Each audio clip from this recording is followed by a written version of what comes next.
एक तरफ देश की संसद के बाहर नारे लग रहे थे, 56 इंच का बंदर आओ सदन के अंदर, 56 इंच का बंदर आओ संसद के अंदर, इस तरह के नारे लग रहे थे।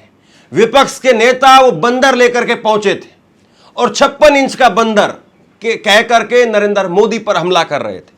और दूसरी तरफ देश की संसद के अंदर राज्यसभा में मल्लिकार्जुन खड़गे आग बबूला हो उठे और उन्होंने कहा कि रामलीला मैदान में 8 तारीख को मैं गया भाषण देने के लिए, मेरी रैली हुई और मेरी रैली के बाद में चूंकि मैं दलित हूं और इसीलिए बीजेपी आरएसएस से जुड़े हुए लोगों ने वहां पर जाकर के रामलीला मैदान में शुद्धिकरण करने का काम किया। हमने कई जगह पर कई मौकों पर देखा है कि किस प्रकार से बीजेपी काम करती है। आपको याद होगा अखिलेश यादव कन्नौज में गए थे और मंदिर में अखिलेश यादव के जाने के बाद में उस मंदिर को बाकायदा गंगा जल से धुलवाया गया। याद है हमें कि किस तरीके से राहुल गांधी जब वाराणसी में गए काशी विश्वनाथ के मंदिर में, तो गदोलिया जो चौराहा वहां पर है, उस चौराहे पर जहां पर राहुल गांधी थे उसको गंगा जल से बीजेपी के कार्यकर्ताओं ने और करीब 108 लीटर गंगा जल ला करके उसको धोने का काम किया था। और आज जेपी नड्डा वो कह रहे नहीं, बीजेपी की ये सोच नहीं हो सकती है। एक जगह आदमी गलत हो सकता है, 2 जगह आदमी को कंफ्यूजन हो सकती है, लेकिन 3 जगह और बार बार अगर सब कुछ वही हो रहा है तो इसका मतलब यह है कि आपकी आइडियोलॉजी यही है। फिर आप सबसे पहले देखिए संसद के बाहर का नजारा, उसके बाद में संसद के अंदर का नजारा मैं आपको दिखाऊंगा। 56 इंच का बंदर आओ संसद के अंदर। पवन खेड़ा कांग्रेस के राज्यसभा सांसद और बाकी विपक्ष के सांसद नारे लगा रहे हैं। 56 इंच का छोटा बंदर, 56 इंच का छोटा बंदर, 56 इंच का छोटा बंदर,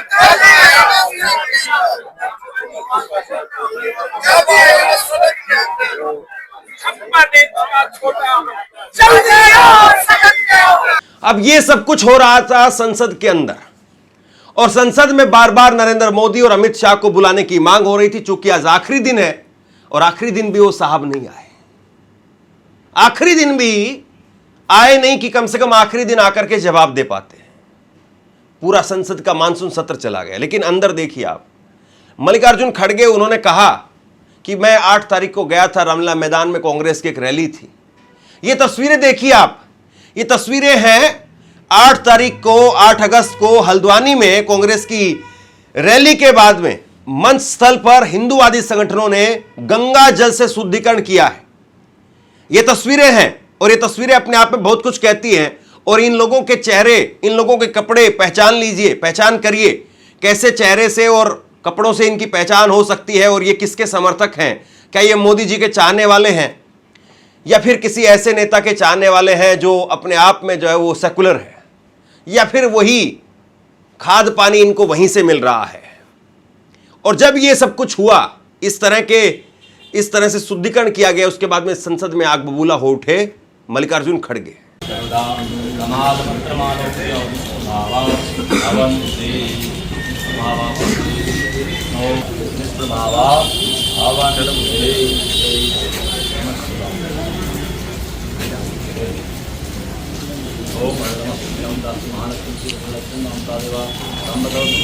इसके बाद में संसद के अंदर मल्लिकार्जुन खड़गे ने कहा, उन्होंने बाकायदा ट्वीट भी किया। उन्होंने कहा कि मैं इस बात को राजनीतिक मुद्दा नहीं बनाना चाहता हूं। मैंने कभी किसी से यह नहीं कहा कि मैं दलित हूं, मेरी रक्षा करो, नहीं किसी के सामने गिड़गिड़ाया हूं। मुझ में लड़ने की शक्ति है और मैं लड़ता हूं, लेकिन हल्द्वानी में स्टेज का शुद्धिकरण कर मुझे अनटचेबिलिटी का एहसास करवाया गया, मेरा अपमान किया गया। मेरी मांग है कि हल्द्वानी में जिन लोगों ने स्टेज का शुद्धिकरण किया उन लोगों पर अनटचेबिलिटी एक्ट के तहत केस दर्ज हो और उन्हें गिरफ्तार करके जेल भेजा जाए। सर, मैं इसको पॉलिटिकल मुद्दा कभी बनाना नहीं चाहता और मैं कभी इस सदन में सालों से यहाँ हूँ और निचले, लेकिन मैं कभी मैं एक शेड्यूल कास्ट हूं, मैं एक दलित हूं, मेरे को मदद करो, मेरी रक्षा करो बोल के कभी किसी के सामने गिड़गिड़ाया नहीं। मैं लड़ने की शक्ति है, मैं लड़ता हूं, लेकिन तुम मुझे अनटचेबिलिटी का ये करके, शुद्धिकरण करके अपमान करते हो।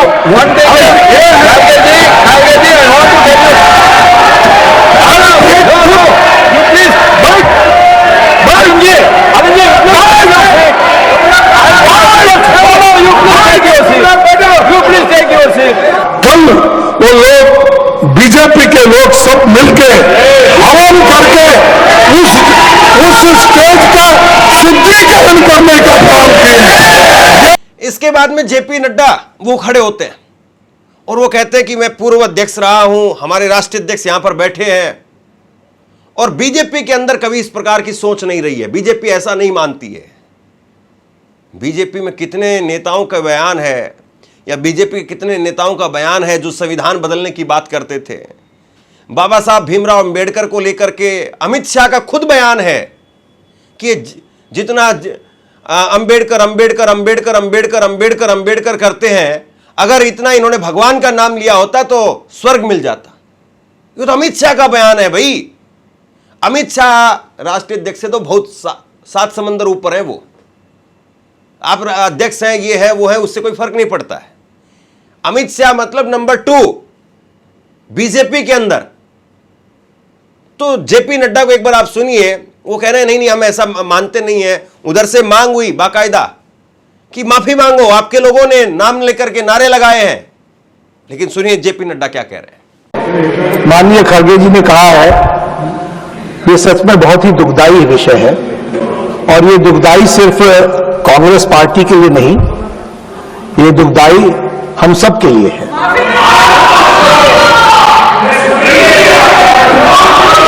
बीजेपी, क्योंकि खड़गे साहब ने कहा कि बीजेपी के लोग थे, मैं स्पष्ट करना चाहता हूं, यहां राष्ट्रीय अध्यक्ष जी भी बैठे हैं और मैं भी पूर्व राष्ट्रीय अध्यक्ष रहा हूं। BJP does not subscribe to such activities, never.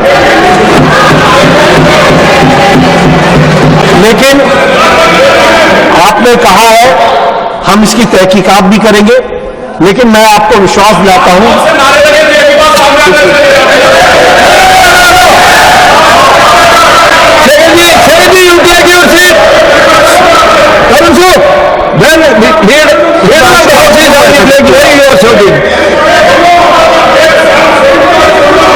लेकिन जो भी बात हुई है उसकी तहकीकात जरूर होगी। लेकिन मैं स्पष्ट करना चाहता हूं, इस तरह की एक्टिविटी को भारतीय जनता पार्टी कभी भी सब्सक्राइब नहीं करती है। मैं भर्त्सना करता हूं और मैं भर्त्सना भी करता हूं, और राष्ट्रीय अध्यक्ष जी इसको गहराई से देखेंगे भी। लेकिन आपकी भावनाओं को जो ठेस पहुंची है वो सच में हम सबके लिए खेद का विषय है। अब जेपी नड्डा को कोई अमित शाह का वहां पर वीडियो दिखा देता, कायदे से तो वहां पर मल्लिकार्जुन खड़गे ने कहना चाहिए था, या विपक्ष के किसी और सांसद को कहना चाहिए था कि भाई ये तो वो लोग हैं जो अंबेडकर को इस तरीके से बताते हैं कि फैशन हो गया है। अंबेडकर अंबेडकर, इनके लिए अंबेडकर फैशन है। इस देश में करोड़ों लोगों के लिए अंबेडकर पैशन है। अंबेडकर जुनून का नाम है, अंबेडकर जिद का नाम है, अंबेडकर साहस का नाम है। अंबेडकर उस हर आदमी के लिए प्रतीक का काम करता है जो आदमी दलित है, शोषित है, वंचित है, दबा हुआ है, पिछड़ा है। जिस आदमी को दबाया गया, हर उस आदमी के लिए अंबेडकर एक प्रतीक है। लेकिन ये अंबेडकर को फैशन के तौर पर देखते हैं। कायदे से ये बातें संसद के अंदर कही जानी चाहिए थी। सुनिए एक बार। अभी एक फैशन हो गया है, अंबेडकर अंबेडकर अंबेडकर अंबेडकर अंबेडकर अंबेडकर। इतना नाम अगर भगवान का लेते तो 7 जन्मों तक स्वर्ग मिल जाता। इसके बाद में मल्लिकार्जुन खड़गे ने बीजेपी का बाकायदा नाम लिया और बीजेपी का नाम लेकर के कहा कि बीजेपी के लोगों ने मेरा अपमान किया है।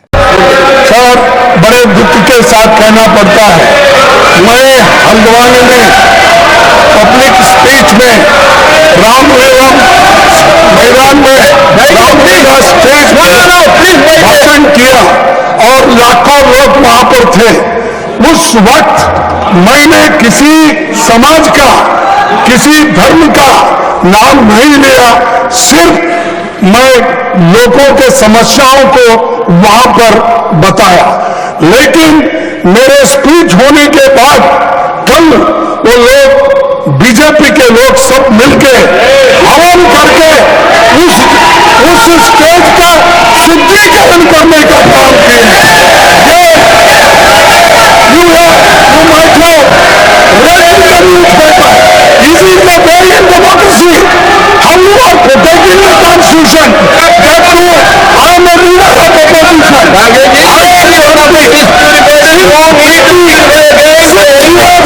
I am serving. Let them respond. Please take your seat. क्या घटना घटी है? कायदे से इस देश में अगर इतने बड़े नेता को, और उसमें भी खास बात यह है कि कांग्रेस पार्टी जो देश की मुख्य विपक्षी पार्टी है, सबसे पुरानी पार्टी है, उस पार्टी के राष्ट्रीय अध्यक्ष को हिम्मत कैसे हो जाती है आपकी? ये जो शुद्धिकरण हुआ है, ये ऐसा नहीं कि 2-4 लड़के वहां पर गए बाइक पर और उसके बाद में वहां पर कोई गंगाजल की बोतल, शराब की बोतल फेंक करके आ गए चोरी छिपे। नहीं साहब, यहां पर बाकायदा 50 लड़के थे, बाकायदा एक कार्यक्रम बना होगा, बाकायदा एक कार्यक्रम कहीं से पास हुआ होगा। मैं पत्रकार हूं, मैं जानता हूं, जब भी इस प्रकार का कोई कार्यक्रम बनता है, छुटभइये नेताओं के दिमाग में कोई आइडिया भी आता है, तो छुटभइये नेता सबसे पहले जब मामला हाई लेवल का हो, दिल्ली लेवल का जब मामला हो, तो उसके बाद में छुटभइये नेता जब तक अपने बड़े नेता से पास नहीं करवा लेते तब तक ऐसा कोई कार्यक्रम करते नहीं है। और बड़ा नेता वो भी समझता है कि मामला खड़गे से जुड़ा हुआ है, दलित भी है, शुद्धिकरण भी करना है, इतने सारे एंगल है, और उसी राज्य में चुनाव भी होना है, कांग्रेस पार्टी भी है। जब इतने मामले जब एक साथ में आते हैं तो उनका जो बड़ा नेता होता है, वो बड़ा नेता भी आप जानते हैं कि कहां से फिर फोन करके वो आशीर्वाद लेगा कि साहब हम कुछ ऐसा कर रहे हैं, आप बताइए, कूद जाए मैदान में, और फिर जाकर के प्रोग्राम तय होता है। क्योंकि हम कैमरे पर जो आप देखते हैं केवल उतना ही नहीं होता है, कैमरे के पीछे भी बहुत कुछ होता है, और कैमरे के पीछे जो कुछ होता है वो हम देखते हैं कि किस प्रकार से फोन करके फिर वहां से लोग आते हैं, फिर उसके बाद में जब तक नेता नहीं आ जाता है तब तक प्रोग्राम शुरू नहीं होता है। आप लोग तो जो देखते हैं वो 2-2.5 मिनट की वीडियो देखते हैं, हम 2-2.5 घंटे का, 2-2.5 दिनों का वो पूरा घटनाक्रम देखते हैं कि किस तरीके से कैसे कैसे पूरा घटनाक्रम हो रहा है। अब 2-2.5 घंटे का तो आप कार्यक्रम देखेंगे नहीं, आप 2-2.5 मिनट का देखते हैं। तो इसलिए हम जानते हैं, मैं जानता हूं, कोई भी पत्रकार होगा जो जमीन पर काम करता है वो जानता है कि इस प्रकार के कार्यक्रम कहां से तय होते हैं, कैसे तय होते हैं। और फिर इसके बाद में खड़गे साहब ने कहा कि हम तो पहले से कहते आ रहे हैं कि इस देश में दलितों के लिए कोई जगह नहीं है, आखिरकार वहां हवन की क्या जरूरत थी। हल्द्वानी उत्तराखंड में रामला मैदान में हर पार्टी के लोग जनसभा करते हैं, लेकिन वहां जो किया गया वो हिंदू धर्म के खिलाफ है। इससे साफ होता है कि बीजेपी के लोग देश को बांटने और जातियों के बीच में झगड़ा कराने का काम कर रहे हैं। बीजेपी को यह साफ करना चाहिए कि वो दलितों को किस तरीके से देखती है। मोदी जी पैर धोएंगे, फिर पैर पोंछेंगे, और आप जो है इतने बड़े नेता को इस तरीके से अपमानित करने का काम करते हैं। इससे पहले यही काम, यही खेल इन्होंने अखिलेश यादव के साथ में किया। अखिलेश यादव को बाकायदा टोटी चोर घोषित कर दिया गया। अभी चंदा चोर को लेकर के कोई मोदी जी को या योगी आदित्यनाथ को पर्सनली चोर नहीं कह रहा है, या उनका नाम जो है गढ़ा नहीं गया है, लेकिन अखिलेश यादव को, और बाकायदा इसमें योगी आदित्यनाथ लेवल से जो है बयानबाजी हुई टोटी चोर को लेकर के। और भाजपा का छोटा बड़ा हर नेता, सांसद, मंत्री, विधायक, हर आदमी जो है वो अखिलेश यादव को टोटी चोर कहता है। क्यों? क्योंकि यादव है, क्योंकि पिछड़ा है। क्यों साहब, इतनी पीड़ा क्यों है आपको? और अखिलेश यादव के कन्नौज जाने के बाद में मंदिर धुलवाया गया। फिर इसके बाद में उन्होंने क्या कहा था, सुनिए। वो लोग हमारा वो दर्द महसूस कर सकते हैं जो हमारे घर को गंगा जल से धुलवाने पर हमको हुआ था, या मंदिर जाने पर, मंदिर धुलवाने पर हमने महसूस किया था। हम ऐसे नकारात्मक लोगों को मिटाना नहीं चाहते हैं, बस समझाना चाहते हैं कि अब दौर बदल गया है। कहने के लिए तो अखिलेश यादव को ये कह सकते हैं कि यादव या पिछड़ा या इस तरीके से, लेकिन राहुल गांधी को क्या करेंगे? राहुल गांधी तो ब्राह्मण है, पंडित परिवार से राहुल गांधी, लेकिन खैर ये तो राहुल गांधी को हिंदू ही नहीं मानने के लिए तैयार है। वो तो कहते नहीं है भैया फिरोज खान का पोता है, फिरोज खान का पोता हिंदू कैसे हो गया? इनके लिए तो वही सब कुछ है। ना जाने किस किस तरीके से जो है ये कैसे कैसे वो कर देते हैं, और फिर ये कहते हैं कि विदेशी मां की कोख से जन्मा हुआ पुत्र वो कभी राष्ट्रवादी नहीं हो सकता है। वो बात अलग है कि खुद मोदी जी की कैबिनेट में जो विदेश मंत्री है, अब पर्सनल बात कहनी नहीं चाहिए, लेकिन जो विदेश मंत्री है उनकी पत्नी खुद विदेश से हैं, बाकी आप जान जाइए, तो उनके बेटों को भी आप देशद्रोही बताएंगे? किस तरीके से बीजेपी ने, या बीजेपी की जो आप यूं कहिए कि समाज के अंदर जो एक बांटने वाली जो सोच है, उसने कैसे कैसे लोगों को व्हाट्सएप के जरिए, आईटी सेल के जरिए क्या क्या नहीं भरा है। कभी कायदे से इस दौर को जब लिखा जाएगा, इस दौर पर जब किताबें लिखी जाएंगी, तो बहुत प्रमुखता से लिखा जाएगा कि केवल मुसलमानों की चूड़ी टाइट नहीं की गई। मुसलमान तो बहुत बाद में आया, और मुसलमान तो अब ऐसा चला गया है, दूर हो गया है, वो खड़े होकर के देख रहा है आराम से। अब बात जो है वो कहां है आप समझ जाइए। तो अब मल्लिकार्जुन खड़गे का इस मामले का क्या असर होगा, देखने वाली बात है। बाकी बीजेपी और किस तरीके से काम करती है, आरएसएस किस तरीके से काम करती है, ये सबके सामने है।